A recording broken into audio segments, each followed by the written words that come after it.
Great. Okay, great. Well, let's go ahead and get started. Today, we are connecting live with you from NASA Langley Research Center in Hampton, Virginia, the first aeronautical laboratory around. And here at Hampton, we have the most wind tunnels of 23 different wind tunnels. So today, we're going to talk about engineering design challenges. And my name is Rosemary Smith, and I'm here with Marilyn Colon Robles. Hi, everybody. It's nice to see you all again. You too. Yes, thank you for joining us. And we are NASA education specialists. And to get started this evening, let's go ahead and go to PowerPoint.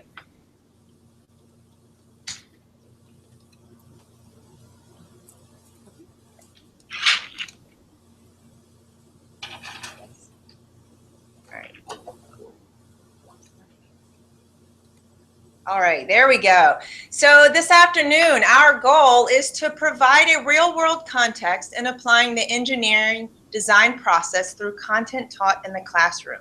So the way that we're going to do that is to develop an understanding of the engineering design process. So as we sit here at NASA Langley Research Center, we have many, many different engineers who go through this type of process on a day-to-day basis just to solve real-world problems, whether it's crashing a car into the sidewall at NASCAR or landing a plane safely on the runway. So that's where we're going to start. We're going to start off by developing an understanding of the engineering design process. And then, moving on, we will apply the engineering design process in a real-world context. So today you're going to get to understand what it's like to be on a real Mars rescue mission. And to successfully complete our mission today, you will have to work through 2 different engineering design challenges, and we're going to talk a little bit more about that later on. And finally, our third objective is to integrate the engineering design process or challenges into the class curriculum. So what does that look like in our class setting? Whether we are a music teacher, an art teacher, reading, any type of class at the elementary level. So to do that today, we're going to start off with introductions. And I know Rhonda already introduced both of you, Cheryl and what was the other teacher's name? Brianna.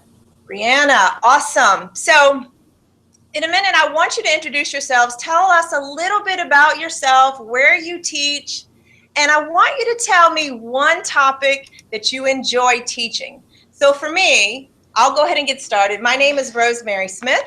And I am a former math teacher, and I've taught grades from 6th grade up to 12th, all math subjects. And one of the things that I really enjoyed teaching was imaginary numbers. And so one summer I came over to NASA Langley to work with the education office, and I never left. And so we're happy she never left either, so that's good. Awesome. Thank you. I appreciate that, Marilyn. And I know, so for me, I still get to be in the classroom. I get to still connect with teachers, and I get to engage students in all things STEMs. And I really enjoy doing that. So now I'll turn it over to Marilyn. Tell us a little bit about yourself, Marilyn. So yes, my name is Marilyn Colon Robles, and I used to be a researcher before I came to NASA Langley, and I did a lot of cloud and aerosol interactions. So that's why I love to talk about clouds and aerosols and climate and hurricanes and tornadoes and all that fun stuff, or at least to me it's fun. It's fun for me too. And then when I came to NASA Langley, I did teach as an adjunct faculty to non-science majors in college level, and then also in informal settings, so in science centers and in museum events. So that is a little bit about me and how I got into this position. Awesome. Thank you, Marilyn. Mm-hmm. So if Cheryl and Brianna, if you could tell us a little bit about yourself. So Cheryl, so tell us where you teach and that one topic that really gets you excited when you know that year comes along, you're like, oh yeah, I get to teach imaginary numbers. So what's that one topic you love to teach? I teach 4th grade at Long Branch Elementary School here in Boone County. It's my 23rd year teaching, 6 years in 4th grade. This year I was forced to teach mathematics to 3 classes and differentiate. And I say forced because I'm a real science person. So pretty much anything science, mostly I think probably nature made. I love any type of science, but anything that involves nature, I'm really into. So I'm excited next year I get to go back to being a STEM teacher, which is the science, technology, engineering, and math. Awesome. Very cool. Brianna, tell us where you teach in that one topic that gets you going. I teach here at Collins Elementary in Boone County. I teach third grade. And honestly, this is kind of new for this year, but my force in motion unit, the way that we're rotating right now, I actually taught it to 6 different classes in a row and never got tired of it because the kids loved it. So it's new for us the way that we're doing it this year, but it was absolutely my favorite, and I'm very sad that it was over at the end of the year. Oh, how exciting. I know whenever it came to a topic that I loved, it was like, oh, I was so excited to get to work that day. I just loved it. So I get where both of you are coming from. So Rhonda, can you tell us a little bit about yourself as well? Sure. My name is Rhonda Harold. I am the instructional coach here at Collins Elementary. This is my 21st year in education, my 7th year as an instructional coach. I taught 4th and 5th grade for 13 years, 14 years. My favorite thing to teach became math over a period of time. But I think it was because I struggled as a math student as a child. So when I gained a really good handle on it and I was able to teach it well and I saw the aha moments for the kids, that was what I really enjoyed. I have to agree with you, Rhonda, because as a math teacher, for me, I struggled in math as well, and I had to work 10 times harder than the typical math student. And so for me to be able to teach, I understood where the weaknesses were and where students struggled to understand why do we do this and how come that moves from one step to the next. So I was able to articulate it in a way that students were able to grasp how to solve a problem, especially whether it was abstract or whether it was right there in your face. So that's why I really enjoyed teaching math. Well, that's great to hear. I'm so glad all of you could join us this afternoon. Today, of course, we are going to talk about engineering design challenges. And we've already talked about introductions. But the next thing we're going to move into is thinking like an engineer. Once we've covered thinking like an engineer, we will move into a break for about 10 minutes. And that's where I'll ask you guys to gather your materials for our first engineering design challenge. And then after the break, we will talk about our Mars rescue mission. So as engineers, you guys get to experience firsthand what it's like to take a problem and work through that engineering design process and understanding what it's like to come to a solution and solving that problem to get you somewhere where you need to be safely and to survive the mission. But we will also talk about how that looks in the classroom so that it's not a scary idea to introduce even in an art class. As I prepared for this particular session, I really wanted to make it relevant even for an art teacher that can introduce an issue or a problem they had and then turn to a solution that involves maybe a drawing or a sketch or a graphic so that people can understand what the ultimate goal is. So I really wanted to make that relevant in all classes. So we will talk about, after the first engineering design challenge, we will then move into our second rocket races. And finally, we will end our session with integration. How does that look in the classroom? So to start off, and we'll move to the PowerPoint, I want to show you all a video that really spoke to me. And every time I see it, I have to say, it gives me the chills. It makes me tear up. And I was showing my husband just the other day this particular video, and it's like, wow. So what is it about engineering? Why do we engineer? Please.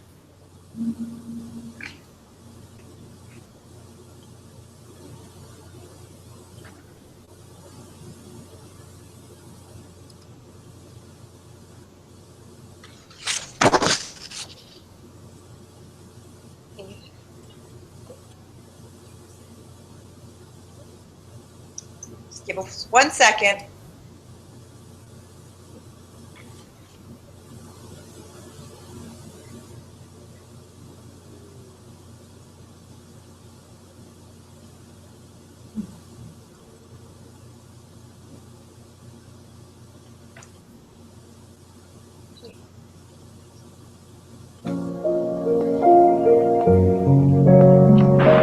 I believe that this nation should commit itself to achieving the goal before this decade is out of landing a man on the moon and returning him safely to the earth. Keen minds will be needed with the best possible college education. But you know what we can really use is some more scientists and some more engineers who are building and making things. It's one small step for man,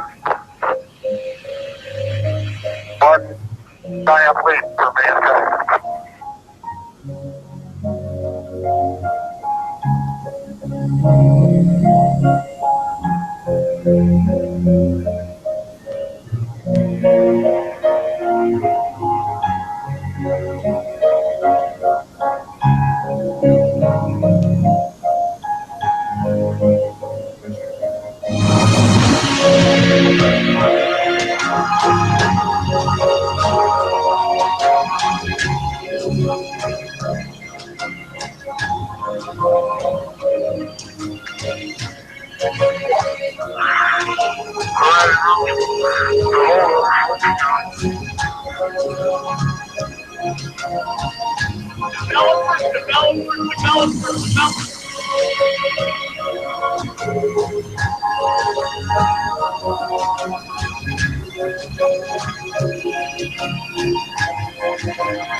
I don't know about you guys, but that video gets me going every single time. I have to say, we get to motivate, and we get to do this with our students. We get to teach them the steps that are necessary to do engineering. And to me, that's huge, especially to see that video. I have a 10-month-old, and I still remember very vividly looking at that ultrasound for the first time and having a similar reaction to that mother that was sitting there.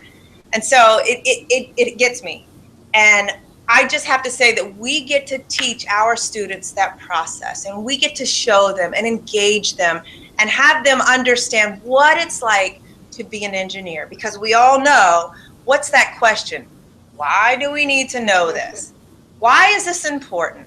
So we're going to talk a little bit about that. We're going to transform our minds, and we're going to learn what it's like to think like an engineer this afternoon. And hopefully through this process, you'll get to see from beginning to end that you too can be the engineer. You are the engineer of your classroom, and you are what make it relevant for your students. And you too can make your students engaged in engineering design process and engineering design challenges. So what a better way than to say to your students, hey, we got a problem today. We need to solve it. So let's first talk about the engineering design process. So if you'll take a look at the next slide. So how do we think like an engineer? If you were able to walk through the badge early on, you noticed that we asked you to take a look at a series of videos that demonstrated the different steps through the engineering process. So I think that was very helpful. I know for me, years ago, when I first learned the process, this was the exact resource that I used. And I was able to understand, okay, what is it like to actually walk through this? And then today, we're going to use NASA Eclipse engineering design process. It's the elementary process that we use in the elementary classroom. And here you'll see the different steps. And in the middle, I've put goals. So wherever you see that centerpiece, that's what we're trying to solve. That's the problem that we need to solve. And next, here we have the NASA Eclipse engineering design process for middle and high school. So I have to say that as I was doing my research for this particular session, I asked an engineer, I said, what is the process that you guys go through to solve a problem? And you know what she said to me? She says, oh, it's the NPR 2170. I'm like, what? But I looked at it, and I looked through the different topics, and I noticed that it was very similar to the middle and high school process that we use. And you can see the similarities between all three that we have up top here in our PowerPoint. When we put it back up, that all three are very similar. And we will actually walk through that process today. And we will understand that process to the point where it becomes second nature.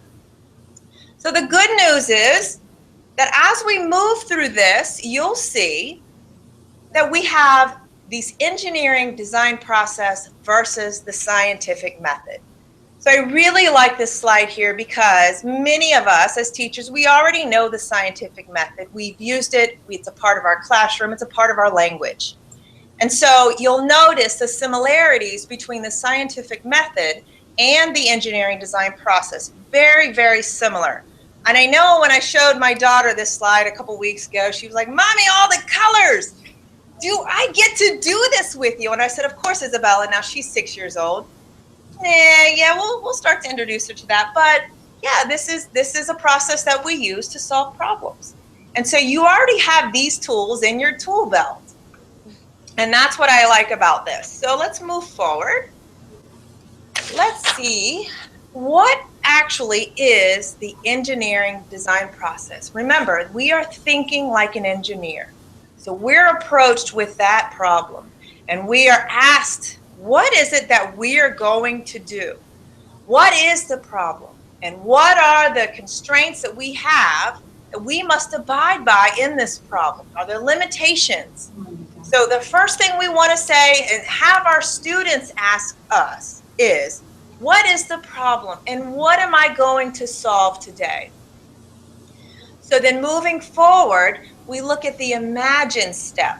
The imagine step is where all those creative students can get their ideas together and think about a prototype. And I like introducing the word prototype to students at this age. I know it's a big word, but I love introducing that word to students at this age because they start to familiarize themselves with the language and they begin to understand what it's like to think and speak like an engineer.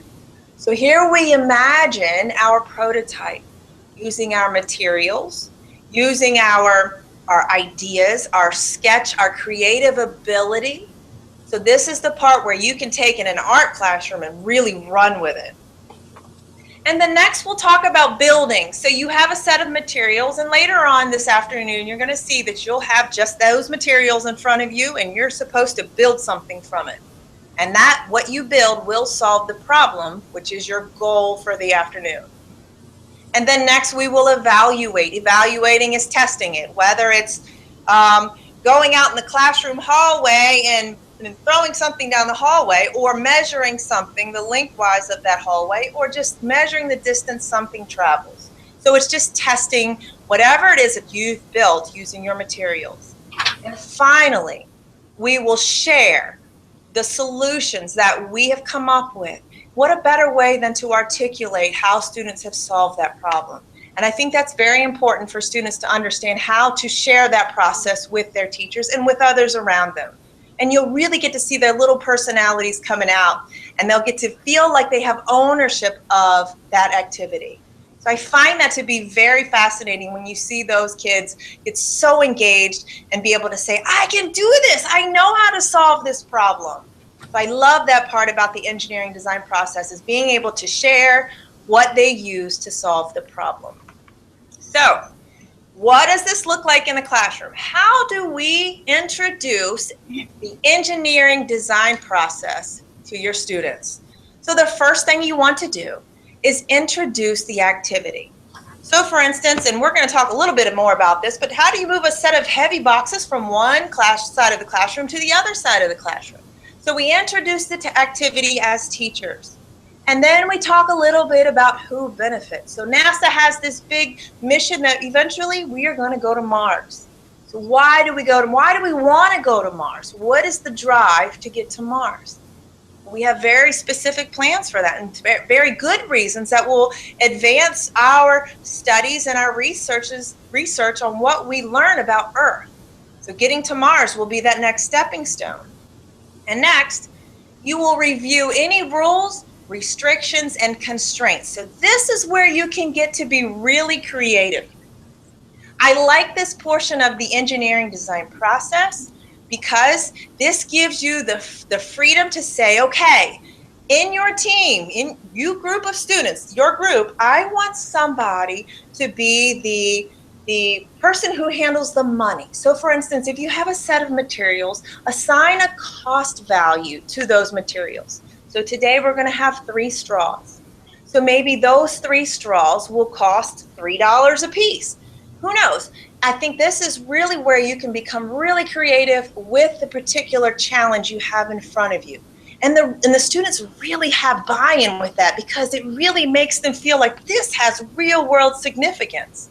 And I really like this part about it. So you review any rules, any restrictions, and constraints. Also in that part, you can also add some collaboration or bartering right. between groups, and try to figure out why do you want it. Or they can also submit a proposal to you as to why they really, really need 2 more straws. Right. And I love this because there are students who will say, well, Miss Smith, I need to have 2 more straws to balance out my design here. What can I do? And I'll say, I'm sorry, the budget has been cut. I can't give you any more. How about bartering with your neighbor, your group, and see what they have left over? Are they willing to give you 2 straws for 3 index cards? It's a really neat system you can see in the classroom play out in front of you. I love to see that collaboration back and forth. Great point, Marilyn. Awesome. All right. Then it's great to have the students describe the activity in their own words. So as a math teacher, if I was teaching imaginary numbers or trigonometric functions, I always had a project at the end of the 9 weeks. And I needed those students to understand that, hey, your job is to teach us about trigonometric functions. You had to make your own lesson plan, make your own ideas, and teach us, whether you use the overhead projector for us older teachers, or the Elmo, which we'll use later on this afternoon, and figure out the best way that you would want to teach trigonometric functions to your students, to your friends. And so that was like a culminating project that I had. And I had some really creative ideas. I had a student who made a cookie pie. And in that cookie pie, they were able to make out cut the slices in such a way that represented the functions, which to me was fabulous. I was like, hey, this is perfect. But when you have a student that is able to articulate what they have learned, that makes it better for them to understand the topic. So, as teachers, when we prepare a lesson, we make sure that we understand it in such a way that we can convey that to our students so that they understand it. So we think of the most simplest, basic way to do it most times. And then we're able to give that to the students to understand. And so having them articulate, I think, is very important. And then moving on, this is the biggest and most important step, is to encourage creativity. There are no wrong answers. And so with that being said, no wrong answers. You have to understand that NASA, to get to Mars, with over 40 attempts to get to Mars, over half failed. The only way that we learn anything as human beings is to fail at something. It stings and it hurts. And so the only way to understand what worked and what didn't work is to understand the failures. And as teachers, we either have it right or we have it wrong most times on tests. And that to me is such a disservice to our students that we have to encourage the wrong answers are okay. So through introducing this engineering design process to our students, understanding the fact that wrong answers are okay, that we can redo again and we can make it better, is very important in a classroom. And also in the real world. There have, like I said, over half failed on getting to Mars. So to do that, we want to familiarize our students with the engineering design process. So what I've put together is a worksheet that you can give your students to work through as they are approached with a problem. So let's go back to our moving boxes example. And here I will show you this worksheet, and you all will have access to this and may already have access to it. Awesome, yes. So here we have this worksheet. It's the engineering design process worksheet. And I use this worksheet just to get the students accustomed to the process itself. So back to our moving heavy boxes example. In the first box, the ask box, we state, what is the problem? And if we'll move to the Elmo, if we're looking here at the worksheet that I'll show you very shortly,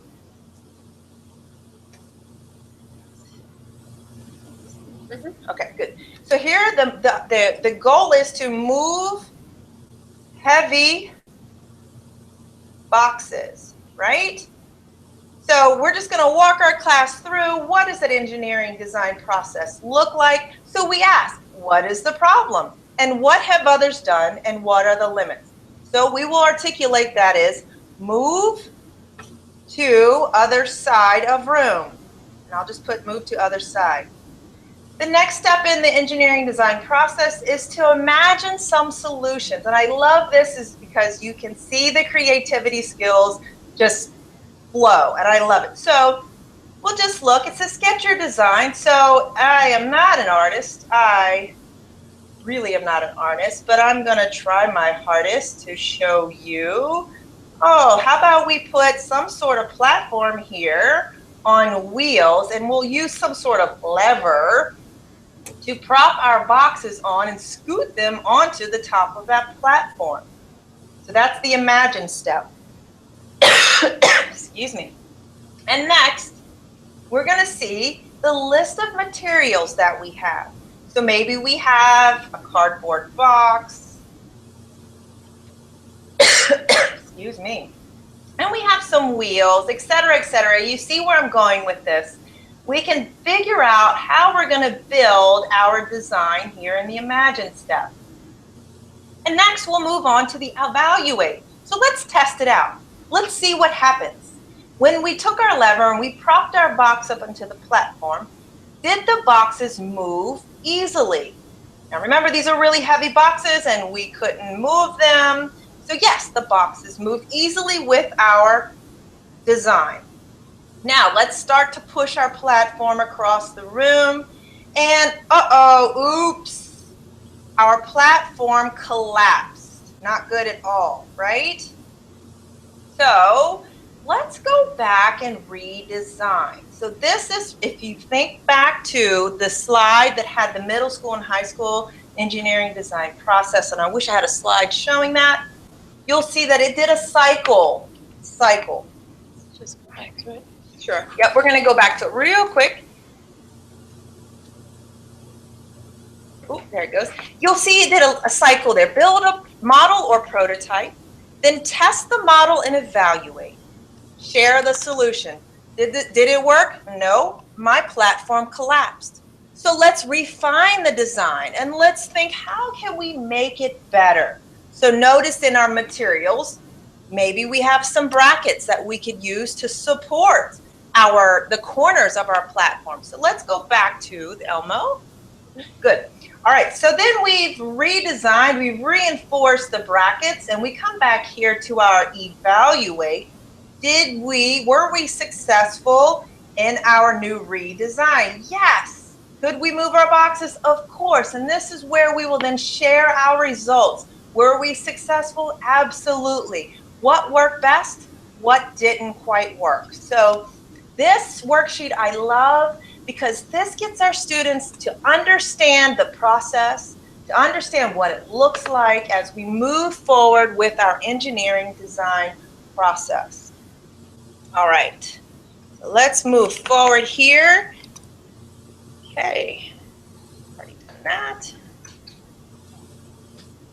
Okay, so I loved this image here. This image, to me, puts in the forefront of our students' minds the engineering design process. So this is an idea that you could have in your classroom. Let's get in gear and engineer. And let's have each of the steps spelled out, not spelled out, but labeled and say ask, imagine, plan, create. So a great idea to have it. Think about it. Your principal walks into an art classroom and sees the engineering design process and goes, wow, isn't that awesome? So I think that's a really cool take on this, is to be able to say, even in a music class, wow, I would be so blown away. But to have the process displayed in your classroom in such a way that it's a reminder for your students, hey, let's use this process. Let's work through that series of steps to solve this problem that we have at hand. So I really like this aspect of it. All right, so let's move forward. You guys have the privilege of being on a Mars rescue mission. Will you survive? So I'm going to introduce a little bit about your mission this afternoon before we take a quick break. But this is important because you have just departed Mars and you're on a spacecraft that's designed to return the crew back to Earth. You've lived there and worked there for 3 years. Upon ascent, you and your crew realize that you've left behind a critical element, your food and water supply. So in order to survive the long and arduous trip back home, 55 million kilometers, back to Earth, you and the crew must return to Mars and retrieve the food and water. However, this presents you with 2 problems. The first problem is landing on Mars. You've got to land on Mars. You've got to get there. You got to get back. And then the second problem is traveling to your habitat. So once you realize in orbit that you got to go back to Mars and get your food and water, you're just going to try to land. You don't know how far your habitat is from your landing zone.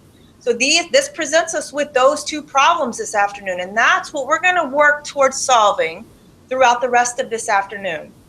So what I would like for you to do, let's take the next couple of minutes to gather the materials you're going to need for our first engineering design challenge of the afternoon. So here I'll put up on this slide what you need to have, and you'll need to have each of these materials. And then once you've gathered those materials, I want you to take about a 10-minute break, get you some water, use the restroom, and then join us back, and we will talk a little bit more about Mars, and then we will begin our first challenge of the afternoon. Does that sound okay? I know I've been doing a lot of talking. Sounds good. Awesome. Let me know if you have questions. Okay. Thank you.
Okay, everybody.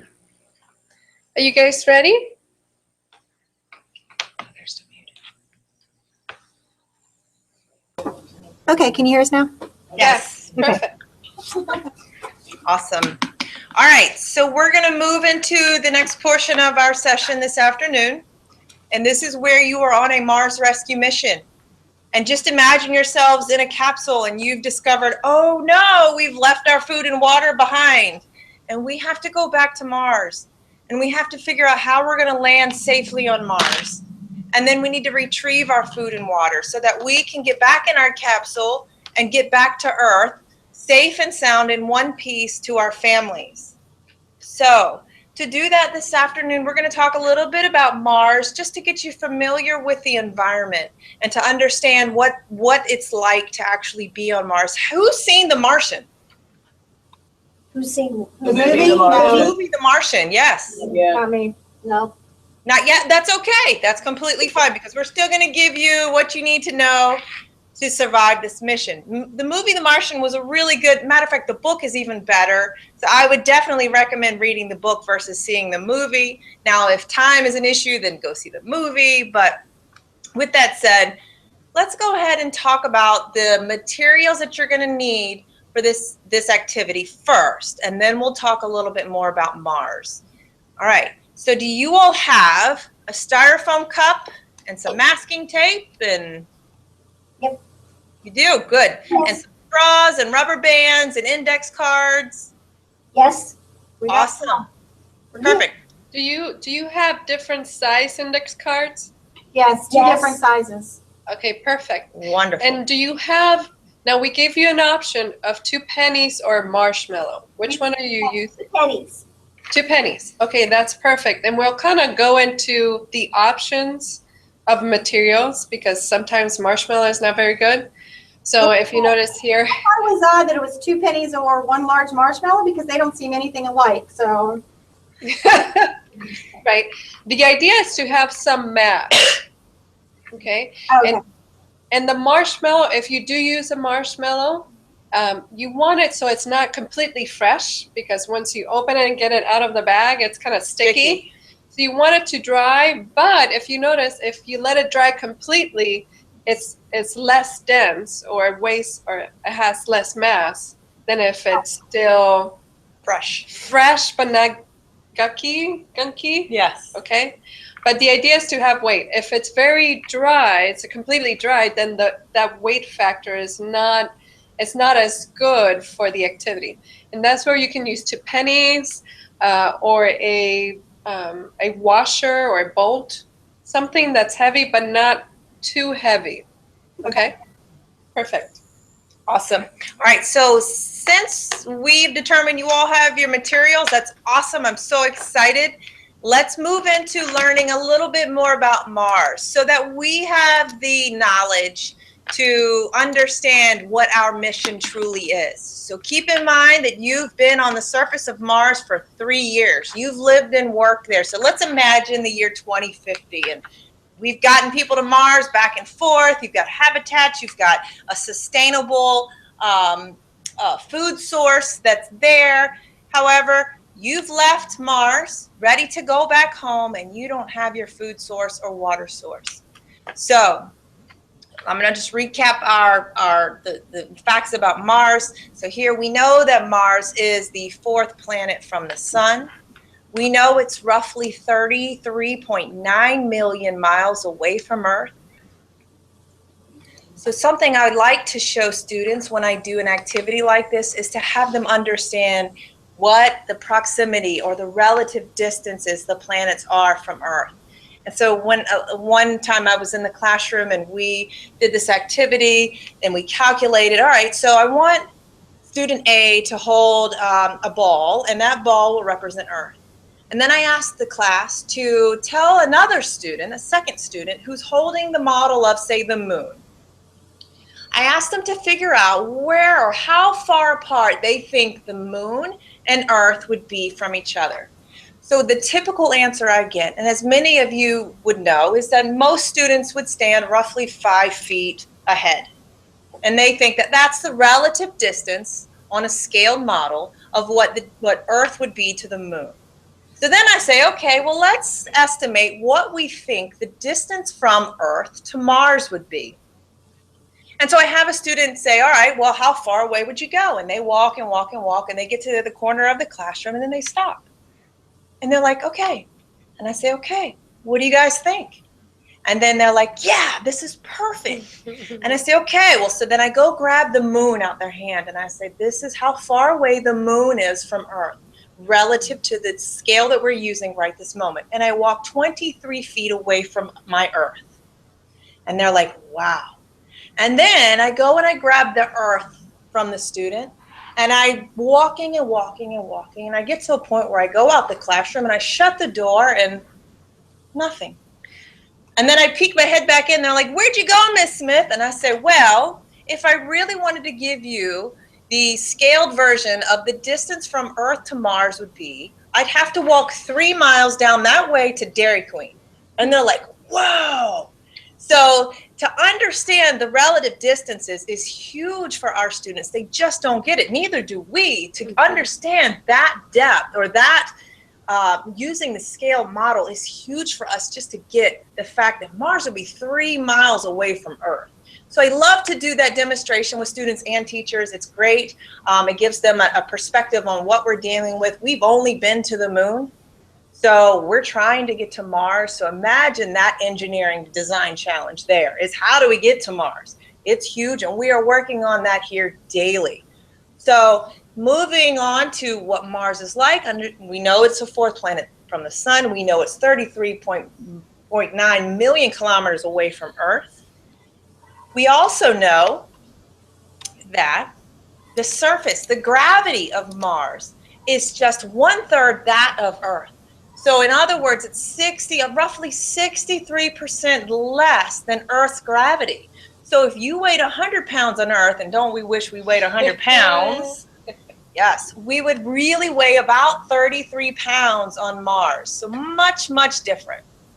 So with that, we know that the average temperature on Mars is -81 degrees Fahrenheit.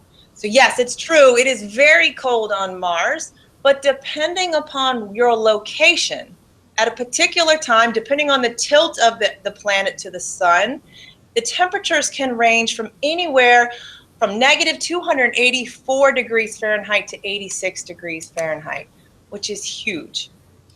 So here, this next image, I love this one. This is what it looks like if you're standing on the surface of Mars, what the sunset would look like. I love this one.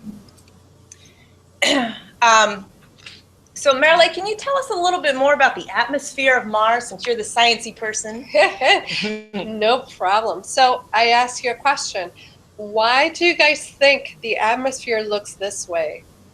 The sunset looks at this color.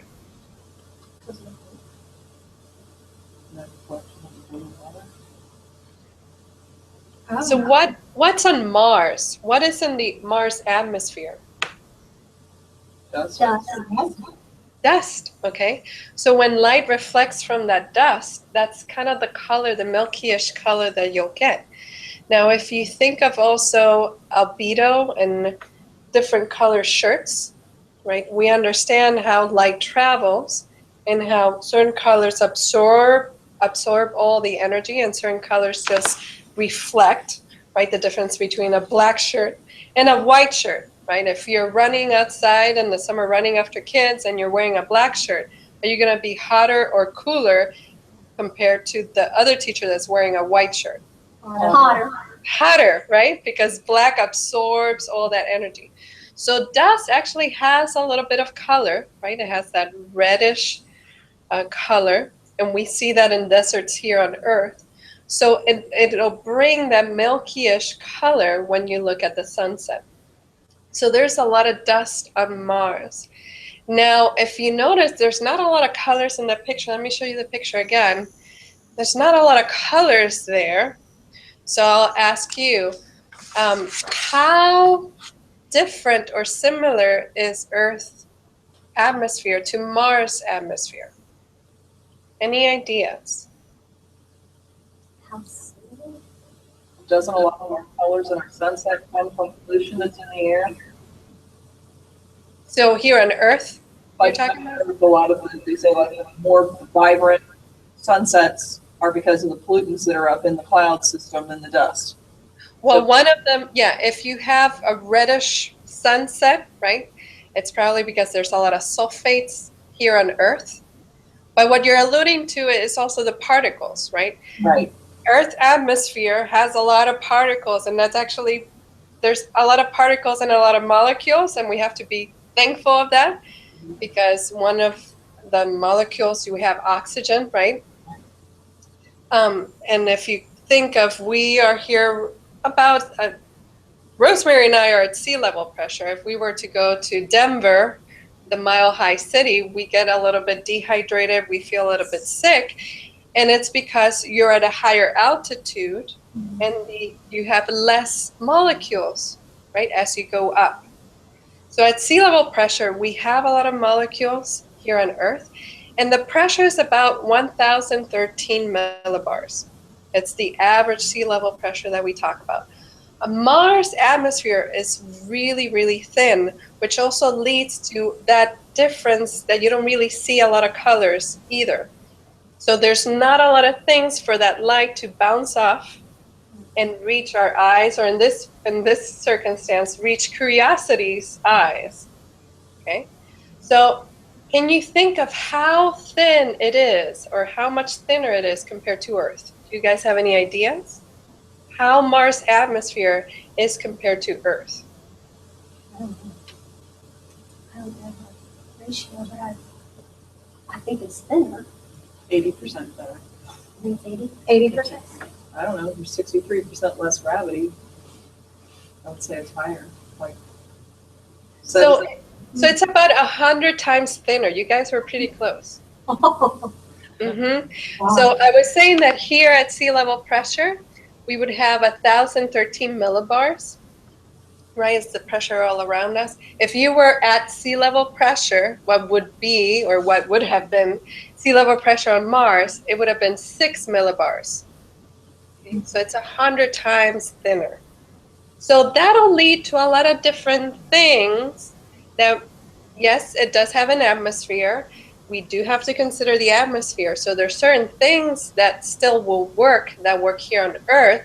It's just, it's so thin that it'll be just different, slightly different. So can you talk about a few things that might be slightly different because of that? Yeah, difference in molecules. Right. So we're thinking about maybe, repeat that again? Wow. I don't know. I'm just thinking of that movie Total Recall, how they couldn't breathe on Mars because there's no oxygens, where we've got the asthenosphere down here and we can breathe within that layer of the atmosphere. That's right, right? So about 98% of Mars' atmosphere is CO2. Okay, so there is no oxygen. It's a very good Total Recall. Mm-hmm, that's right. Awesome. What other movie thing maybe you can think of? What do we know about Mars that might be dangerous for people when we go there? Well, if it's CO2. Well, the temperature's not one that humans are able to sustain. Mm-hmm. Right. Mm-hmm. How about things like sound waves? Would sound waves travel? No. Mm. So we do have an atmosphere, and the atmosphere is why sound wave travels. But it'll be really hard for it to travel because it's very little atmosphere. Right? So there would be sound. It's just, how could you, it would be hard to hear it. So how about wind?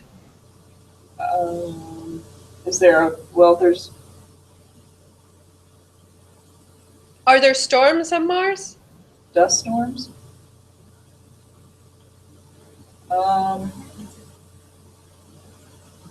I would think they're dust storms. Like maybe dust storms, because on Jupiter they've got the big huge red dot there that's nothing but swirling storms. And that's even farther out in the atmosphere, or farther out in space. Yes. So the storms, not really. So I see where you're getting at with the distance. Okay, so when we have storms here on Earth, some of them are because that difference in temperature, right, and the difference between the seasons, right? So Mars does have a tilt, and it's 23 degrees, which is very similar to Earth. So it does have seasons. So it does have some differences in temperature. So in effect, you will have kind of like cold fronts and warm fronts, kind of like what you have here, right? So that'll make it move. And we do observe a lot of dust storms. There's actually weather reports from Mars that are tweeted every day. And you can see if there's a dust storm or anything happening. There's also orbiters. So a satellite that's going around Mars every day, and it takes pictures looking at those dust storms. So there are dust storms. They kind of look like dust devils here on Earth, Yes. but they reach higher in altitude because another difference is that Mars doesn't have as many layers to the atmosphere as Earth does. Okay, the layers in the atmosphere on Earth, if you notice, the temperature changes drastically, and that's how we dictate the layers in the atmosphere.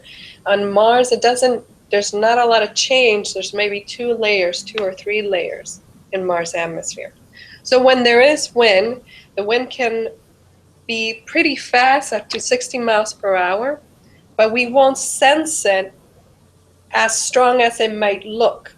Okay, so it might look like there's a tornado coming towards the rover, which is really good for the older rovers that were using the sun to power themselves up, because those winds would clean the solar panels. Oh.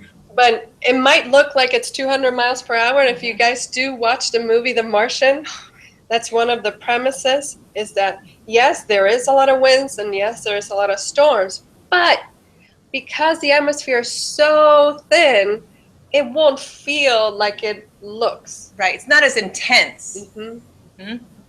Very good. So Marilyn mentioned Curiosity, who has been on the surface of Mars now since August of 2012. He had to get there somehow. And many of the other rovers that we have had on the surface of Mars also had to get to Mars safely. And think about your very expensive piece of equipment that they had to package so gently and neatly into some sort of capsule. We needed to make sure that when that capsule entered the Mars atmosphere, that atmosphere would slow it down enough. And turns out it doesn't slow it down enough. So here on Earth, the same technology they used on Mars maybe would slow much faster here on Earth versus Mars. So what's awesome about your mission, your survival mission, your mission to Mars or rescue mission, is that you now have to land back on the surface of Mars, and you have to design your own capsule. So here, I know we have a slide up with the comparison of the 3 rovers, and this is really cool. And Marilyn is going to talk to you a little bit more about the rovers, just to give you an idea of the size and how those landed on the surface of Mars. So Marilyn, if you could talk about that. So here's the picture of the rovers. These are the 3 different size rovers that NASA has successfully landed on Mars. The one in the bottom, the smallest one right there, the left bottom, that's Sojourner. That went out in the late 90s, and that's the size of a microwave. Okay, and the way that one just went plop down on a bigger transport, and that bigger transport opened, and then Sojourner rolled out of it. So it was a lander, which means that it's something that kind of comes down and it stays there, the lander, and then it opened up and Sojourner rolled out of it. Okay. Now in the mid 2000s, then we sent the twin rovers, Spirit and Opportunity, which are to the left of the scientists there or engineers portrayed there. Okay, and those are the size of a golf cart. I always remember their names because Spirit got stuck as it was trying to move. One of the wheels got stuck, and it was dragging that wheel, which is a failure But because it dragged the wheels and moved the dust off, and below that, once it moved that dust, we were able to detect ice under that dust. No. Yeah, right? So awesome, right? Too bad, but awesome. Yeah. But NASA ran a campaign of free spirit because we were trying to free spirit from being stuck. Yes. So it was spirit and opportunity has actually is still going strong, and has been the longest moving robot on any other planet or any other body in the solar system. The third one here, which is Curiosity, is the latest one that we've sent. And it's actually the biggest and heaviest thing we can send with the technology we have so far. So this is an opportunity, because when we send humans to Mars, we definitely need to go bigger and we need to go heavier. So right there, Curiosity is the size of a car. If you think of the mast, which is where the big eye is as tall as a minivan, but the whole body is more like a PT Cruiser? Yeah, PT Cruiser type of body. So we've definitely gone bigger and bigger and bigger. Now with Spirit Opportunity, I forgot to mention, they landed wrapped in bubble wrap. So they used shock absorption. Okay? They were small enough that what they did was they kind of looked like a flower, and they were wrapped in bubble wrap basically, and they just bounced and bounced and bounced and bounced. Now because of that technology, now we have the airbags in our cars. Okay, so that's something that we talk about, spin-off technology, or things that we develop for space travel or to protect our astronauts that we didn't see here on Earth. How did it get? How did it get out of the bubble wrap? So the it's kind of like that flower thing. It kind of just broke apart. Mm-hmm. A lot of these robots are intelligent in the sense that they're designed or programmed to detect certain things and make their own decisions.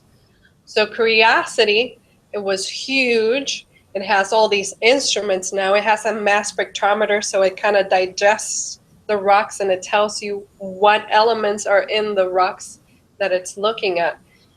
They had to figure out a different method. And then when you talk to the engineers, NASA Langley, right, because we started with flight, we have the experts of flying through an atmosphere. It could be Earth, it could be Mars.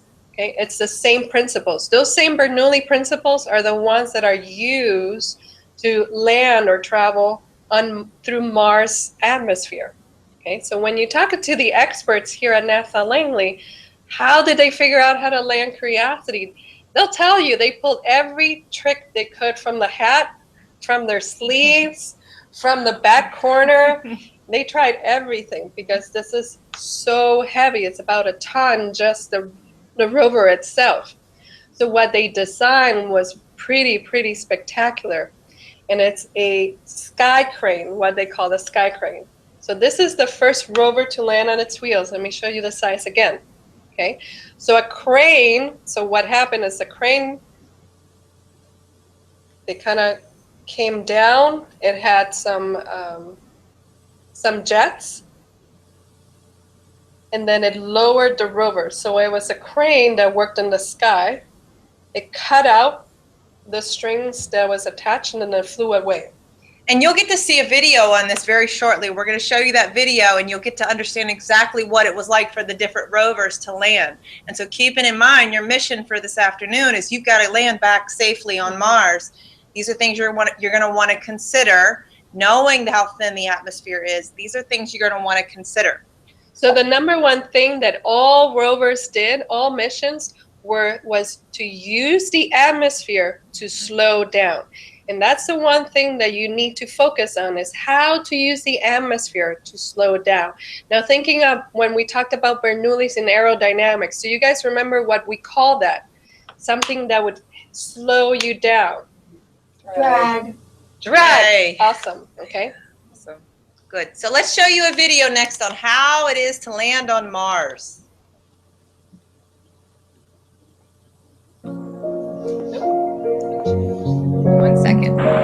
I believe. How do you land on Mars? Very carefully. Your spacecraft hurtles toward the planet at thousands of miles per hour, so you'll have to hit the brakes in a hurry. First, your capsule needs a heat shield. It protects the spacecraft inside from the heat and friction of entry into the atmosphere. Friction slows you down over 90%, but not enough to land safely.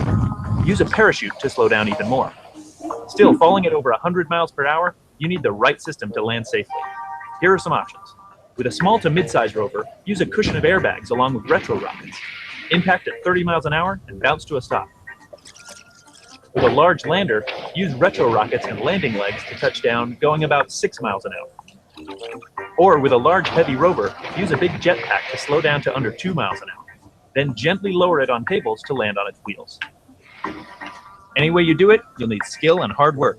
There's nothing easy about landing on Mars.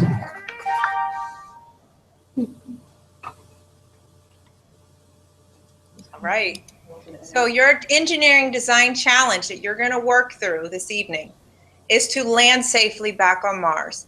So you have your set of materials in front of you, and you want to think about what did we use to help us slow us down? What can create and help us use Mars' atmosphere to slow that capsule down in such a way that it lands nice and safe? So I know we're going to use 2 pennies to represent our astronauts, right? Oh. So want to make sure that when you land upright.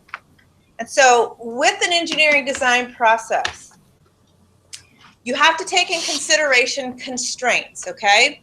So with this capsule, we're going to call this, and inside we're going to have our astronauts. You're going to be inside, and you're going to have to land back on the surface of Mars. But there are constraints here. You cannot poke holes in your heat shield. Who knows why we can't poke holes in our heat shield? Friction and you'll burn up. It will burn up. Absolutely. That's right. So it's important to understand that that will compromise our capsule. Another thing that you cannot do is you cannot tape anything on the inside. So wonder why we can't tape anything on the inside. Who knows?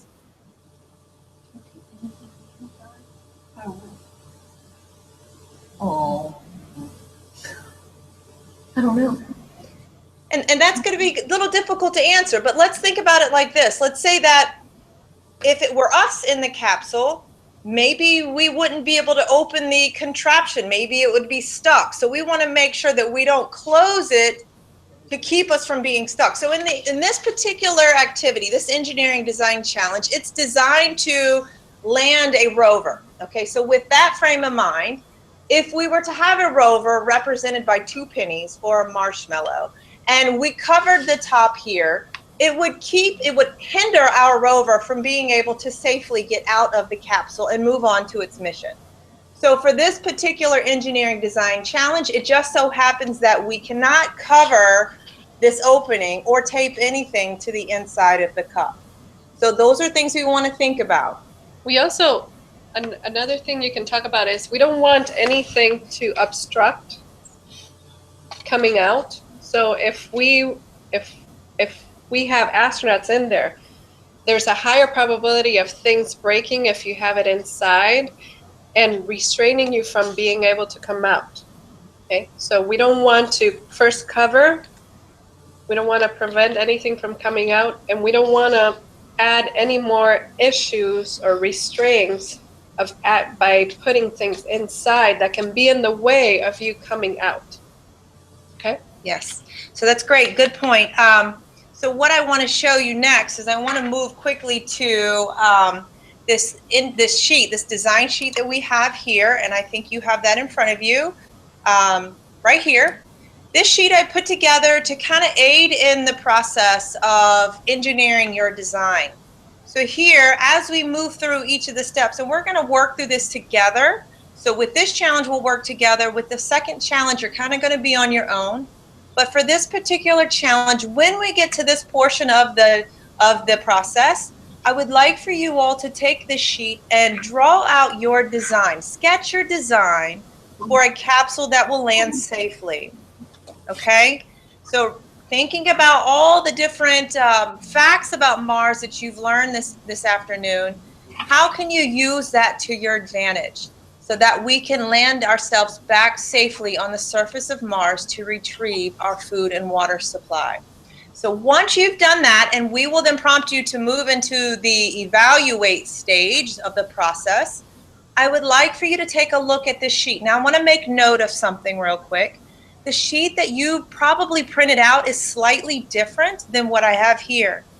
And I did that because if you teach maybe an upper level class, you may want to have them calculate the distance that your capsule went versus time and the rate that it descended. However, if you just want to do just a snapshot of your evaluation, then you'll just time it, maybe using a set of timers in the classroom or even a cell phone or some sort of timer that you have. You'll time how long it took to land from the time that you held your lander up and you said drop, or 3, 2, 1 drop, and to the time that it touched down on the surface of the ground. So that would be maybe 0.001 second. And the student would write that down in that column there, time it took to land. And then they would note whether it landed upright or not. So I like this sheet. If you could go back to the sheet.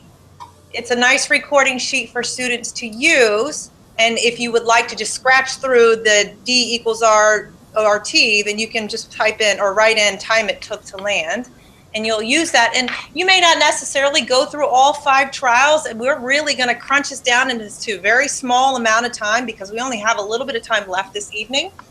But we're going to show you that you can actually do this engineering design challenge in about 23 minutes. So I know that in the classroom, our concern is time. So when you introduce an engineering design challenge such as this, we can condense it down into 23 minutes. And then if you have time after, you can move into expanding that. Let's talk about it. Let's see how we can make this better as a class and then have them redo the challenge. Bless you. So, bless you. So let's start this process. All right. Let's get ourselves back in that frame of mind of surviving our Mars rescue mission.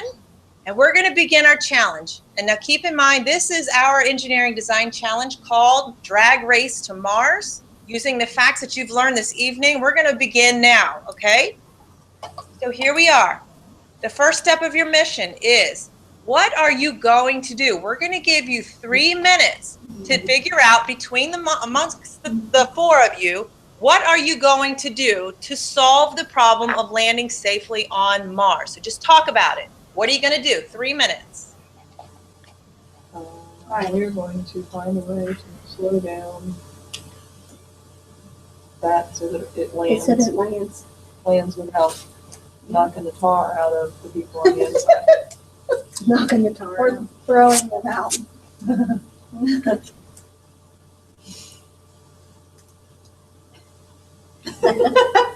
It seems like fun. But if you go in like it has to slow down as it's coming down. Right. And like I'm thinking it's over. You know what I mean? That's what I was thinking. Yeah, These on the and side, I'm thinking that we land need on some- these we need some versus legs. landing on So that it lands on the legs. the bottom of the These cup. could be legs and this could somehow attach to the Yeah, top. yeah, We have. Yeah, so that Sure. it's got some type of leg, so that That's what she was saying, yeah. we can't cover the lid. And she said we can't cover it? Yeah, we can't cover it. Yeah, she said I put it on the inside. But we can't Yeah, cover but it. I We think can't. she said you can't cover it at all. That was a That makes concern. Oh, I sense missed to me, that. because I thought we had It's put a pink heat it out. with a heat shield, but I So I guess the thought we outside put a heat shield on it. Yeah, I'm confused. Okay, so So you're thinking we I need, think I would show that video. And what is the Laurie doing that? what video? Something like bungee, something to make Like a the bungee. shock absorb. Like Okay. I don't really know. bungee, I don't really know. bungee. Legs. I don't know what this would So attach you're to. thinking though. legs? Both, To you help it both, stand Yeah, up. but Yeah. you have a stand on it so that it's gonna land on the stand Yeah. and absorb versus that bit. And popping pennies out of the top. Bounce. We're not popping. Ooh, this we're could popping connect pennies. to the other legs because this is a good shock absorber going Mhm. inside like that. I don't know. Up the side of the cup? No, if What do you this is mean? the leg, like it's a really strong leg and it bounces with this rubber band. We're gonna see those on. Oh. Yeah, So no, I these didn't would have be anything the attached yet. legs I was that have the thinking shock more, absorber. I was thinking more like bringing these together somehow and putting like this through it and then taping over top of it so that it actually is connected to that. So you can't get off. You know what I mean? So, Is this like a parachute? Yes. I feel like we need some of those together. probably Maybe something we're bigger. only supposed to have 3. Oh, three of those together.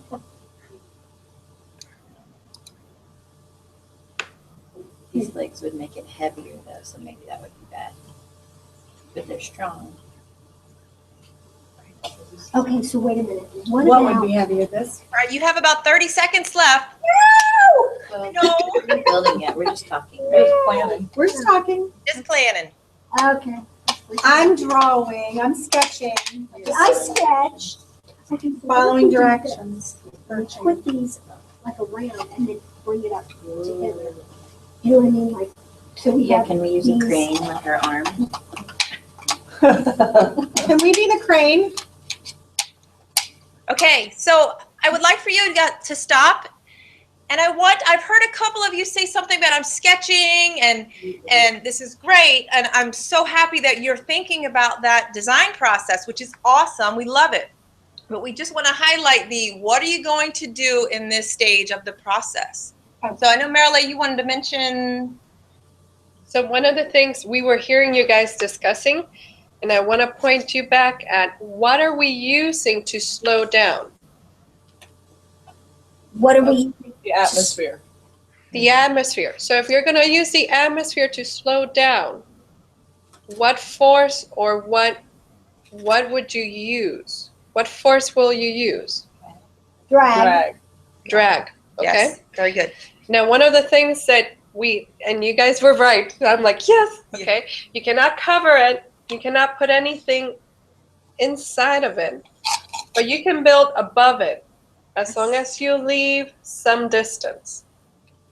So about 5 inches, 6 inches, you can build above it. Okay. Okay. Awesome. Okay, so let's move in now to the next phase of this. We're going to give you 4 minutes to design your capsules. So this is where I want to see some sketches. I want to see your drawings. Let's see how creative and artistic you can be, whether you are or not. But I would like to give you 4 minutes now to sketch your design, whether you have something that looks like this, and I don't really want to put any ideas in your head, but we'll just kind of go with that. But sketch your ideas.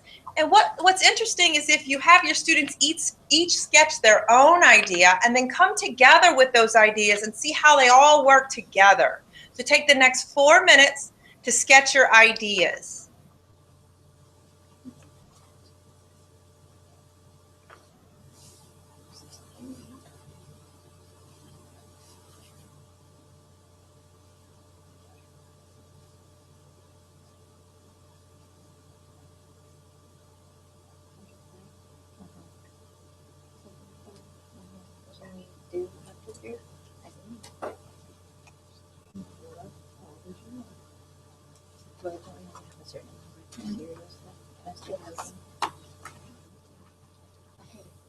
So if we took these, What about your legs? Oh, yeah. What's the thought of okay, so if we do this, like we've got that, we go here, and we gotta be careful not to get too much water, because we don't wanna keep it adding. Alright, so with this. How are you gonna fix that? Well, that's what too? I'm thinking that we do more rubber bands here, and then we start doing So our stackers. And then this is our, gonna create our drag. How would you attach like a knot and rubber band and go up to the Mhm. next one? right, from So, one to all right, so- one to the other to the other. So like if we came here, And as they're landing, we don't really want them to flatten out that much, do we? no, We want them to stay as, at this brilliant, not so brilliant idea. I don't even know what I'm doing. Did you see that? And then put little pincher in this. Tight down. So rubber band. The rubber But I band know in with, here. with, Taking this you know one. what I mean, with this, Would it be On it. pulled down? This one. It might like Yeah. drag against the air. Hook these with rubber bands. Do you know what I mean? Just like you did the rubber bands and you pulled them up. Yeah. So pull these up so that they are all connected with one rubber band. Like this? Yep. You want it up here? Yep. And then go from here. Or do you want the same rubber band on there? Well, and then what we'll do is we'll connect these To that same rubber with that and pull it up through a hole here and knot it. I'm thinking, I don't know. Should we put more rubber bands on or just use this one? I don't know, we can try it. We could do it maybe like, All right. here on there, just flip it around. Oh, you hold This one. with this one. Now see if we can start connecting from here and then tie a knot. This one has And a that'll little keep this hole. one from going. Do you know what I you mean? you don't have any counterbalance on this side. Are you moving them around? Well, we had them over there, but it moved on us. But we'll. Because the idea is if it has to land upright. Right. This isn't a very big hole, but we don't want it to be too big either. And let's make sure we're balanced here. Keeps moving on there. Yeah, it's still not. I think we probably should have done here and then the two on that side with a different one and then connect. You know That's what I'm saying? asking. If you think about a parachute is connected on two sides. Yes. Right, So what if you had that are two connecting, converging here, Right. and two converging here, right. with even just taping it on? Good. Yeah. And do they all, if you do three parachutes, do they all need to be connected along the side or do they need to be two here and, you know what I mean? All right, ladies. Sounds like you guys have got some great designs going on. Let's go ahead and move into the next phase of this process. Let's start building. So take those ideas, those sketches, those drawings that you've come up with, the conversations you've had, and let's start building. Let's use some tape and let's use some, just tape. The materials. The materials, Yep. yeah. To build your prototype of your lander. Next one's up, 3 rubber bands up. Yeah, 4 minutes. Here we go. Just like I'm Okay. saying, like, make- Yeah. like connect this one here, and have, Where's we could have, like, put 2 more here and here, and have it converge. Yeah, but we up gotta in be here. careful not to keep Add too this much from, weight. well, and not only is if we're going here, it's gonna keep this from coming True. out, Sure. which means we're not gonna get. So you won't get the drag. Right. What? You don't think we So that's why can I do was this? thinking if we. Okay, smarty pants, tell us Here's what another to do. idea. I believe you. Probably land something on that. Yeah, I'm just wondering, what's I- the deal with the, Index cards, wings. Oh, to create more drag? I don't know. I don't know, just saying. Well, and they're two different sizes. Can't we do? What is it? It's not in the middle, so. I'm just concerned if we're trying to balance that. Yeah. I mean, a parachute clearly has 2 sides that are Well, connected. but I'm thinking more like a jellyfish, where it comes up, it's got a spine that goes through and it puffs out, because we've got it in layers. Like this. So it's like, more like this. And I don't have anything Here's to hold one. it with. That one's got a hole in it. So. But if you flatten it out too much, No, then you well, I'm lose- just trying to get it to be able to give. And see, so Yeah. if we've got that here, and then one above it, each one of them is gonna create its own drag. Connect to that. So, connect it here. To here. Mhm. I don't know. What do you think? Needs to use tape. Yeah, we have tape. Should I put a knot on the top or bottom? Yes. Yes. I don't know. Good answer. I would say in the bottom, because we don't want the rubber bands to pull through the top. Right? We don't want the, say it again? Well, if we want it pulled Oh, here, yeah, that's because true. we don't want the rubber band to come up through it. Okay, then I have to- This is not balanced. These aren't the same length or something.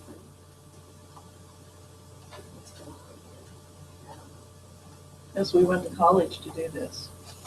We used to play with cups and rubber bands. You're just jealous, right? She probably is. She's very good. You can play. You tell us what to do. Usually a Well, we child have has a more enough, simplistic. Natalie, we have enough materials that you can make one. She's selling her It's not 39 perfect. kilos right there. Oh, Guys, it's not perfect, it's not balanced, so what do we do? We're gonna, Okay, this is 1 minute warning, guys. 1 minute warning. we're gonna get a chance to test it and redesign, so. Right, all right, So we how gotta we get it connecting? connected onto here. Because we still, underneath there. Should we try more? And we'll get this attached right. All right, here. we don't have legs. Oh yeah, like my job. I forgot. Do we want, can these be legs? Do we want it to limit? Yeah. I don't know if it's, me. a knot, we need a knot, but Or- I don't know if it's a knot. We gotta tape this down so that it doesn't come out. Okay, there's one. And let's tape that so that it doesn't come out. It won't come out, it's got a knot. Put another And then when one this one gets hooked on up here, there. Oh, I see what you're the saying. knot will keep, it will come out. Go ahead and put that one through. All right, and we can Jules. put this through the top. I don't know if it's gonna. We need a hole in this one. I just moved down here to reach it, you guys. Sorry. Take it away from me. Sorry. All right, are you guys ready to test your design? We're getting there. I know, it moves fast. So finish that piece up that you're working on and let's move into the test phase of it. Okay. So I know that time is critical here. So when you do this in your own classroom, you can think about expanding the time. We're going to move into the test phase at this point, and I would like for you to pick a point above your head so that when you drop your capsule, your lander, that you will land it freely up from hitting anything that's around you. And the idea behind it is have somebody time it with a stopwatch on your cell phone, for instance, a timer on your cell phone.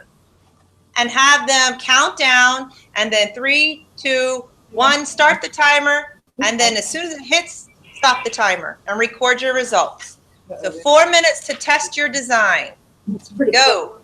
Are we wanting it to land on the floor or our table? The floor is ideal. So from standing up onto the floor, so drop from above your head down to the floor. Remember, your goal is to land safely inside, and you can put your pennies inside now. This is your astronaut. Yeah, our astronauts are in. Yep, perfect. So stand away from the table and go ahead and do a test drop. Oh, okay. All right, ready?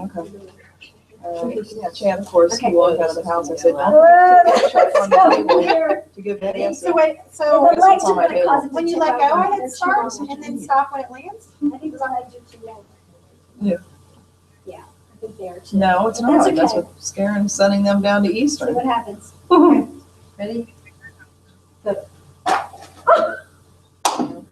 Yeah, Astronaut. they died. Right. Oh, they're out on Mars. They made it from Mars.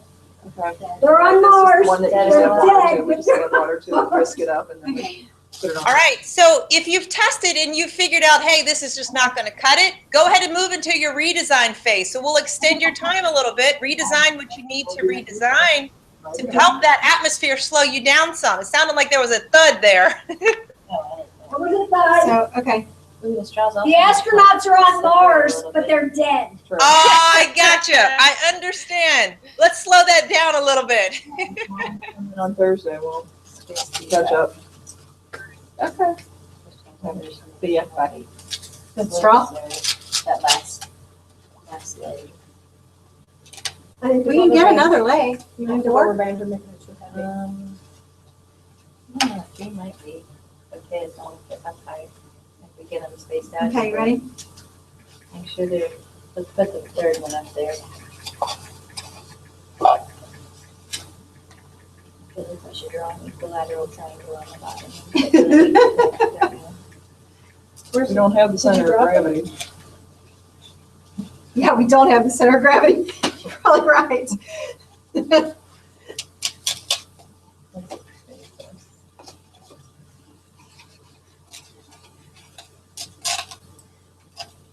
NASA's probably really glad that we don't work for them. Hey, how many astronauts got killed in their time? So true. We're killing a penny. She said we can't do this, but what if we did it all the way out? Like the astronauts are in here. But would this create enough drag?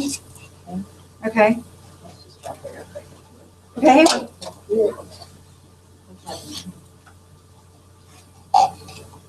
Wait, let me get my time. It's heavy. Ready?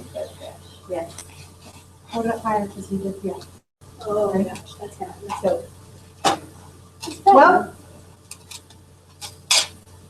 it went faster. Back to the drawing board. Yeah, I think all these rubber bands are just Or too heavy. hanging down. Same principle, but maybe. Did our pennies actually fall out this Yeah, they time? died. Oh, man. The last time they didn't fall out, though. No, I don't know. They did. Second time? The first time they didn't fall out. The second time they actually fell out. Oh. So we're not getting better. We're getting worse. Well, they meant they I thought landed they on fell out Mars the this first time. time and we They didn't landed put them all in the right. second Yeah. time. They did? I think so. I think they fell out the first time and we didn't put them in the second. That's it slower without.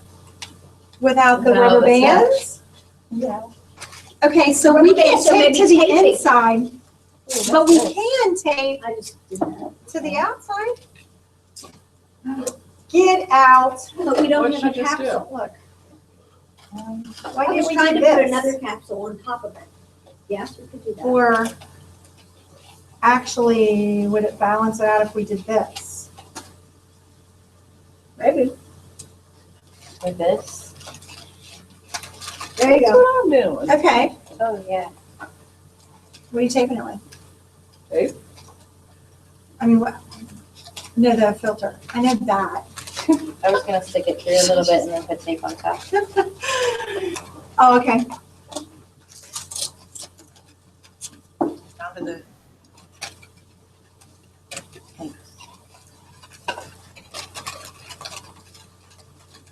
Are you still thinking about doing more than one? Not really, I don't know. I'm like thinking anything right now. Yeah. Shit. Get back in there. Okay, here's a bowl.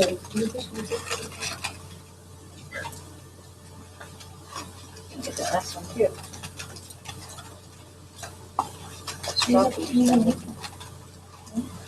Yeah, that's how I. You know the movie Apollo 13, where he says, Houston, "Oh, we we've have a got problem? two what?" Houston, Hey, we wait have a a minute. problem? Yes, but they had a Oh, we're on to they had something here. a square filter that they had to put Do you want to around. do another for- one? I'm thinking that would be a Do you wanna great do another book to show parachute? kids to start off. Here, let me get my the timer. idea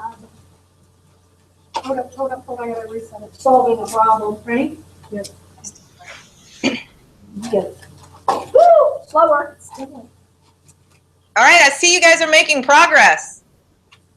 I don't know about Did they that. stay in? They were in the parachute. I'm playing. Let's try. All right.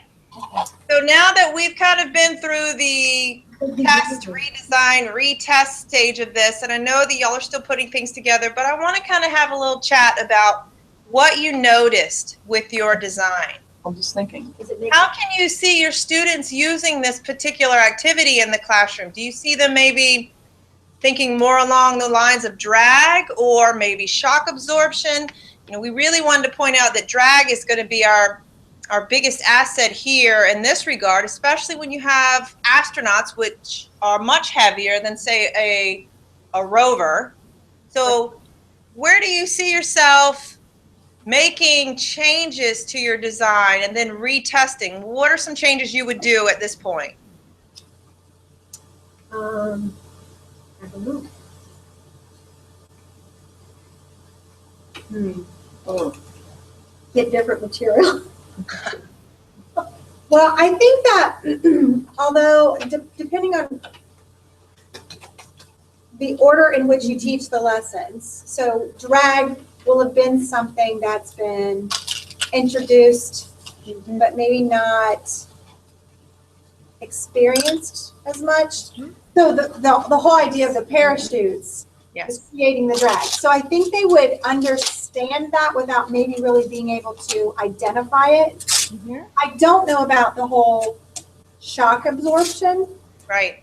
Because we really, at least in our lessons with you or whatever, that isn't really something that we've talked about. I think that may happen in a redesign part.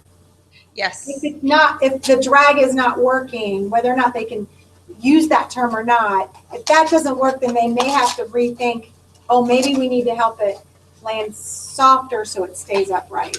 You've got it. That's a great point. I have to say, between the two of us, we've probably done this activity a million times with different audiences, whether they're in kindergarten on up through your age. And we've seen various designs with this. And you're absolutely right. The progression of the design process is that. It's, let's start with drag. And then, oh, if our marshmallow or pennies bounce out, let's do some shock absorption. And so it's kind of like a discovery lesson. And I have a question. Yeah, sure. Because the list of materials that you gave us, that was really pretty specific about like 3 coffee filters per group or whatever. Do you do that on purpose? Do you limit those supplies on purpose, or does it? Yeah, you're shaking your head yes already.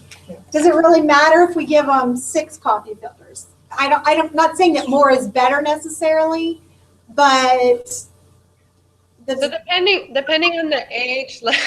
Sorry, I was distracted. So depending on the age level, this activity is really geared for middle schoolers, and the idea of limiting the filters is that so that they discover that using index cards, you can actually increase your surface area. So the more area that you use your air, the more drag you're going to use.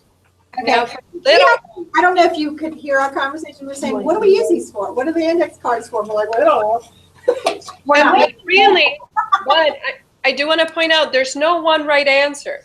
As many years that we've been doing this, each time we see a different design, and each design works differently. So I've seen designs that goes 2.5 seconds, like drops in 2.5 seconds using the coffee filters. I've seen designs that drop in 2 seconds using the filters. So the idea, we've been handing out now 3 coffee filters because when you land astronauts, they usually have 3 parachutes. Okay. And the parachute, usually if you see there's a big parachute and a smaller parachute on the top, the parachute on the top is more for stability, because something that you can do later is add an X or an area, a square, or if you want to imitate NASA, we use an ellipse, where's our target area. Because we want to land on Mars, but we don't want to just land anywhere. We really want to focus on where we land. Okay, so then you can go into stability and really go into the unbalance that we did in the second session. There's some designs that use lift to get it to go down slower. So if you think rotor motor, it uses drag to create lift. That's the little design with the 2 wings, and it kind of starts spinning. So if you think of all those designs, those are different ideas to use the air to slow you down. Now, if somebody does add some, I love it, you guys are testing. Yes. If you do decide to add some shock absorption, just make sure to give the ability to distinguish between each force. What is the part of your design that's using drag, and how much is that helping the design into making those astronauts reach safely? And then how much is now the shock absorption portion, and how much is it contributing to landing the astronauts safely on Mars? So it's kind of going into the scientific method a little bit now, into your hypotheses and your testing.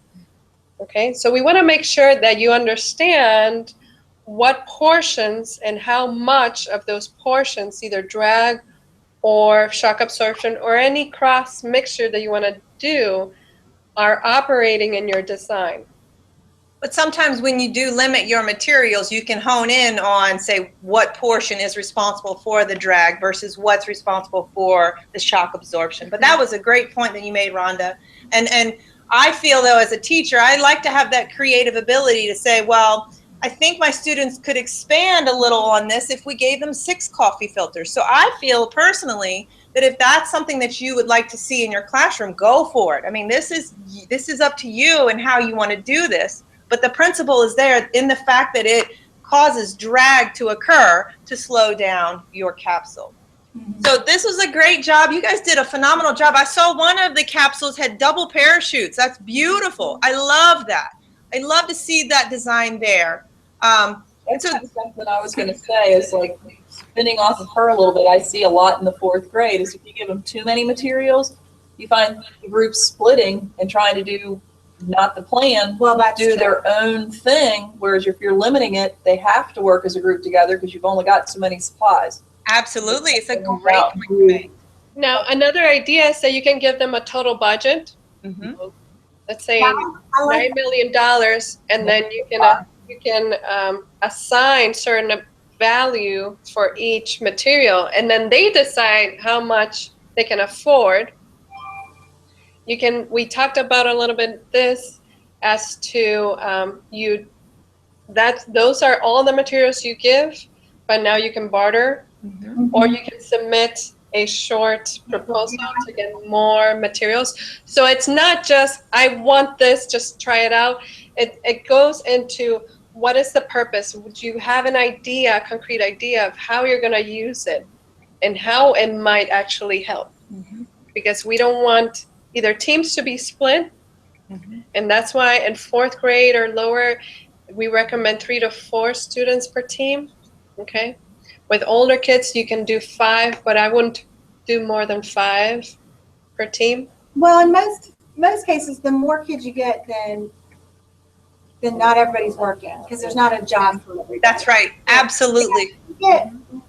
Really, 3 is the best, but more than that, then you have this one kid who's going to just sit aside and let everybody else do all the work, and that's not. And this is an opportunity of introducing careers. Yes, definitely. So if you assign a particular career, particular role that they have to do within the activity. So one of them, it has to be the timer. Yes. If you notice, this occurs so quickly that the person taking the time cannot accurately look and then look over here and stop it. Right. So you'll need a spotter, somebody to tell the person, start, stop. You'll need a recorder.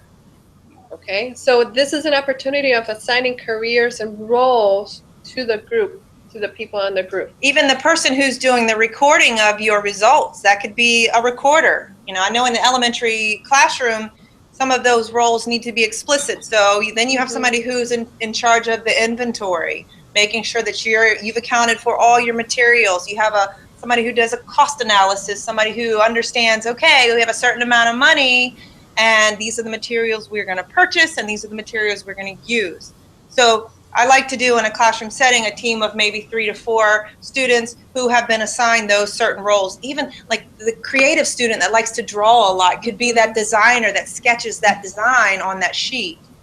So I love that aspect of this. So now that we've kind of been through the engineering design process, let's take a look at how we are going to travel to our habitat. The habitat we've lived for 3 years working and maintaining our lives. We must travel there from our landing zone to the habitat to retrieve our food and water. So the best way that we can do that is look around our location and see, well, I've got some supplies here I can pull from my capsule. I see some old Rover tires over here to the left of me, and I must build something because the spot that I've landed and the habitat that we relive is 816 miles away. If you were to walk that distance, it would take you 11 days. That's roughly the distance from Hampton, Virginia down to Disney World in Florida. So there's no way that we would survive traveling or walking 11 days to our habitat to retrieve our food. So to survive, we must build a car.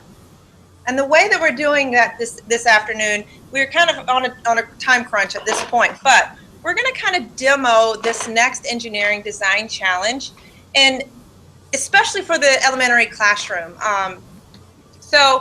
This particular activity is called Rocket Races, and it actually demonstrates Newton's third law of motion. And students will actually construct a car using foam boards. So if you go to the Dollar Tree or a dollar store, any dollar store, and you buy like what we used to use as poster boards for science fair projects. So now they've got these foam boards that you can pretty much take and etch out a shape. So you'll see here, and I'm gonna pull this off. This is our shape.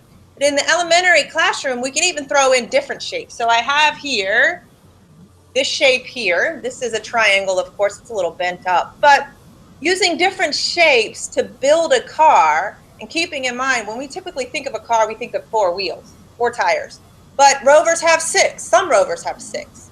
So these are different things that we can think about, and even using just different shapes and what's going to attain the distance that we need to travel. So the end result of this particular activity is to build a car powered by balloon, so that when we release the air out of the balloon, which is attached to the car, that it will travel a straight distance. So keeping in mind the shortest distance between anywhere is a straight line. We must travel 816 miles by car to retrieve our food and water to survive. So with the time being roughly 5 to 7 minutes we have left with you all this evening, we are really going to demo this between the two of us, showing you the materials that we have in front of us, and then quickly running through the engineering design process, and then talking a little bit more about how that looks in the classroom. So with that said, we're going to just stick with this rectangle shape here. And what's really neat about this, and know that in the elementary classroom, you kind of have to put together some activities ahead of time, and then have the supplies pre-assembled so that the students can then take a look and find out, well, what's going to go into what? So what we did was we sat down and we took milkshake straws. And I know that you have some probably sitting there with you, and we're happy to put up the supplies. Keep in mind, all that we've talked about this evening, I'm gonna send you a resource list, a document that you'll be able to access all the lesson plans that we talked about this evening, all the additional resources, all the worksheets that we've gone through. You will have all of that. I will email to you. It's actually in our badge, so we have that. And I also printed for them the rocket activity, rocket races. Is that what you're going through? Yes, that's exactly right. Good. So one of the things that you need to consider when you're looking at the materials is that the materials are wide milkshake straws, and then regular straws or coffee mixers. Coffee stirs. Coffee stirs. With the round diameter. Some coffee stirs are dented in the middle, so they're not quite round. But with that said, the reason we're using the different diameter straws is so that we can create an axle. And I don't know if you can see here in my demonstration, I have a milkshake straw here and one here. And what I did, I pre-assembled this for my elementary students. I took a hot glue gun and I glued one, I'm sorry. Yeah. So let me show you here on this right here. I took the, I cut the straw lengthwise right here. You can see. I hot glued the milkshake straw to the foam board. And then what we can do is take our axle, which you'll see here. If you can see, this is nothing but a water bottle top. And I hot glued it to a smaller diameter straw.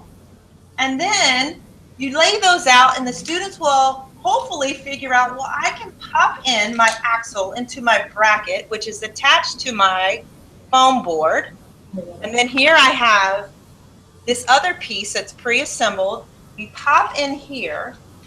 And what's awesome about this activity is it's not so much in the building of the car, it's in understanding the different variables that occur once we release the car down its path. So remember, we're powering our car with a balloon attached to this. So it's like a balloon-powered car. And here, I'll show you, we've pre-assembled again. We have a flexi straw and a balloon. And here, we've got it attached so that if I wanted to, now, there are certain things you can do. You can either have I don't know if you know what this is right here. Can we change the view? So this right here is, you can get these at the dollar store, is that right? You can take and air pump it just like this. So what I have done, and I like this for this reason right here, you can say only 3 or 4 or 10 pumps of air into your balloon to blow it up. So it gives you a controlled situation so students understand, well, we only have 10 pumps of air that we must use to travel the distance we need to go. So then you pinch off the end of your balloon, attach it to your car, and this is where placement of your balloon becomes important for your students, and they will work through the process. And then once you lay your starting line down, release the air out of the balloon and watch the car go. So then what happens is your students start to say, my car didn't go straight. I wonder why. Maybe it's the placement of our balloon, or maybe it's the placement of our wheels on the axle, or where it's located in the bracket. So there's the different variables that the students kind of problem solve to figure out what's going on and why our car didn't necessarily go a straight path. Am I missing anything, Marilee? And just the question of what direction will the car go? So the balloon is here, the straw is over here. So yes. So here we go. We release and we wanted to go whoo, like that. So just understanding that once the air goes out, it'll push the car the opposite way is something very powerful for the students to understand. Because it goes backwards. Yeah. They think the other way. That's right. So I have to say that I know time is important. When we get an activity, a lot of times we're thinking, I don't have time for that. I just don't have time. But if you, over a couple of days, you check the recycling bin and you pull the caps off of those and you just lay out a set of tires or wheels that we want to call, and even have them attached to different axles, and then having the students pick those. So you just hot glue them on. I think it took me all of, I don't know, a minute and a half to hot glue each one of these wheels onto the axle. So it wasn't that much. So if you pre-assemble a class set of these and then have the pieces so that you can pop them in and out, then it's more likely an activity that you will use in the classroom. So I like this because especially with the older kids as well, they can then calculate the distance that it's traveled, how far off your target area were you, what changes can you make to your design. Even if you use, instead of a square shape, you use a triangle and it looks more like a 3-wheeler, or you have 2 wheels here and wheels here and there. But just using the shape and seeing the creativity that comes out of your students, and just some of the kids are just so ignited by it. They're just like, wow. And you can just see their little personalities come out, and you find what's important to them. So is there anything else that I forgot to mention? No, I think you covered it. And we also tested different materials. If foam board is not an option, we also tested cardstock. Just 2 layers of cardstock. We put some tape. Again, hot glue there, cut it in half so we can expand it and put our axle there. Yep. It still worked. Okay, so the idea is, depending on if the wheels are going to be this way, what's going to happen versus this way. And then if your balloon is here, is your balloon here, or is your balloon over here? Right. What will happen to the car? Will it go? Will it not go? Will it stay right there? Will it turn in circles? Will it turn in circles? Right. Okay. So one thing that we've talked about in the older students, but even maybe in your classrooms, is seeing if you can add something to the top of it. And if you add your load to it, what will happen at that point? What are the changes when there's no load added to it versus adding to it? So I think it makes for an activity that students can really dive deep on if that's what they're interested in, if that makes sense. So I don't think we're going to have enough time to be able to have you all go through the activity with us, but I did want to talk a little bit about how this looks in the classroom. is this something that you think you could add to your curriculum? Is there a place in your curriculum, or is there an activity that you already use where you see yourself adding the engineering design process to it? Oh, So yeah. let me know your thoughts. I'd like to hear a little bit of dialogue from you all as to what you think would work in your classroom. So one of the things that I didn't actually work on my badge until this afternoon, so you probably haven't looked at it. One of the things that I've done in a younger classroom is with the Three Little Pigs, and read the book, and then they had to, and we did it as coaches, but they had, you give a Ziploc bag full of various materials, and each group has to create a house. And you test it. They have to build a house on a paper plate. You test it with a blow dryer, where people can blow the house down. And this would fit, the design process would fit very nicely with that. One of the things that I said when I was doing that one, because I was reflecting back on that activity, I did not have the students sketch, create a visual of it. Basically, once I handed that bag over to a group, they just dig in and start. So, and I don't know if that is an age appropriate thing to do, or because I think it was second grade that I did. It was a second grade classroom. And even with us, it was really, here we are as adults.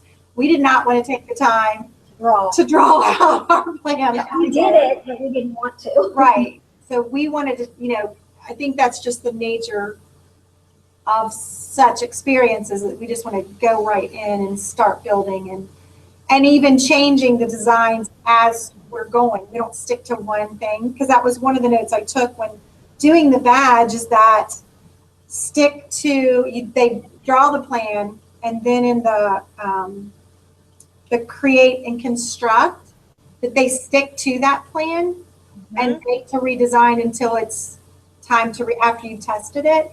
But as we're thinking through it, we're making those changes automatically. So I don't know, I don't know if you want to stifle children from doing those things and just let it happen. But and that's where an opportunity of something like a STEM notebook can come in. True.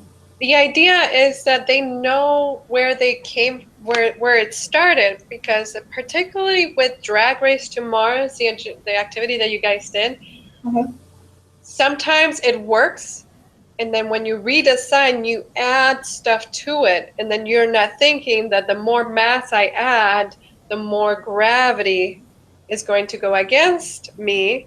So usually when students redesign, it goes faster instead of slower. So going back to the original design, being able to go to the original design is very powerful. And usually what I tell is the story of the Wright brothers and how flight was first attributed to Langley, the engineer Langley. But because the Wright brothers had their STEM notebooks, they had notebooks with all the data and dated of all the flights that they did, all the tests that they did, they went to court, and then the first flight was attributed to the Wright brothers. But if it weren't because they had all those notes and all those drawings, it would have still been attributed to Langley. Okay, and there's other stories like that between Newton and Einstein and things like that. Yes. Because they had their notebooks and very noted and very detailed notebooks of what they were doing, is how all those gossip or things that happened back in the day were then attributed to the person that, hey, I had this is my notes, here's my proof. Right, that's a great point. I'd like to also add is that sometimes as an engineer, and like I said from the beginning, I spoke to an engineer to find out, hey, where did she get her process from? And I found out that it's a standard process that they use, that they have to sketch, because there are times when purchasing materials is very expensive, and so they need to justify certain materials that they're going to have in their design. So that having that picture there helps plead that case to purchase particular materials. And so having the students understand, I know for me, I would be so excited to be able to get my hands on stuff and just tinker, and I get that. But then maybe you have that one student in the class that's like, I love to draw, I had a good idea, and they would just run with it. They would run with it. So maybe if you just assigned a particular person in the group that loves that kind of thing and have them sketch it and then maybe talk about it with the class, at least have it as an important part of the process so that they understand that this is what real engineers do. They have to document using their sketches and their drawings. And a lot of times they're not hand drawing, they're using AutoCAD. AutoCAD is very helpful in being able to take and manipulate a three-dimensional object so that we can see all perspectives, which is pretty much what you're doing when you're building your prototype. You're building your three-dimensional object to see how it would react under certain conditions. So it's a very good point you make, and I completely see what you're saying, I think, but emphasizing the importance of sketching those drawings too, it does help. It also brings the opportunity that if all students have to sketch, let's say as a homework, they sketch their drawing, and the next day, as a team, they have to decide which one they want to do.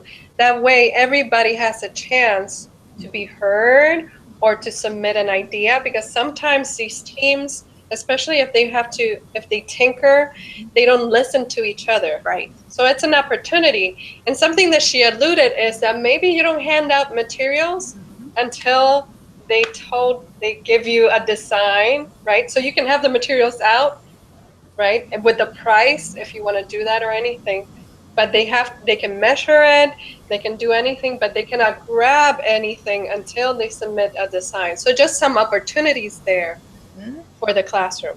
And I think we can use all of those ideas, like Cheryl, as a STEM teacher next year. You'll be doing things with younger kids where, you know, maybe you don't want to stop them from just digging in. But as they get older and they can understand this process better, to slow them down and make them go through each step. Well, I think as a math teacher, though, because we do STEM math problems, and the biggest thing that we're trying to teach them is to slow down and make a drawing and go through the equation, because if you can't conceptually understand it through a drawing, you're probably not understanding what the math problem's asking. Exactly. So Very good. Right, we make them make a drawing, which sets them up for the extended response and being able to use drawings and equations to support their answer. And that's fantastic, because it goes back to, does it make sense? Yeah. Right? Once we get to college and we become adults, that question comes up, especially if you study science, right? Does it make sense? Does your result, your math equation, the result that you got, make sense or not? And doing that, just like you were talking about, really introduces that at a young age, so that they're going into, well, does this make sense? Right. What is the equation telling me? You know, so that's really powerful. That's really good. Thank you for sharing that. Yeah, absolutely. Awesome. Well, I think if there are no questions, are there any questions? No, we asked them as we went along. Yeah, absolutely. Well, we're powerful. Good. Well, we just want to say thank you so much for spending your afternoon with us. I know as a teacher, it's like, I'm hungry, I'm ready to go home and see my babies. But we do appreciate you taking the time to be with us this evening. And we really appreciate having you all here in our studio at Hampton. So if there are no questions, we'll go ahead and end our session. But I do want to leave up real quick how you can contact us. Maybe you already have our email address, but I'm going to put that slide up real quick. Okay. Feel free to jot down our email address. Okay. And there we are. That's us. Feel free to email us. Like I said, I will reach out to all of you tomorrow. I will send you a one-pager document of some resources, some links to the activities that you have done today, some the worksheets that I provided, and any other resources I found helpful in this process as well. So we really do appreciate you guys, and thank you so much for what you do for our students. The world thanks you, NASA thanks you, and I hope you all have a wonderful evening. Thank you very much. Thank you. And if you do have any questions, I believe some of you guys are going to try and do these activities at a summer camp. Yes, that is our plan. Yeah. Let us know, okay? Because like we were alluding to, we have done these activities with many different age groups and different settings. Okay. So we know what works best in a classroom, but also how to modify it for an unstructured time, like in a summer camp. Absolutely. So please reach out to us. We're here for you. Okay, that's awesome.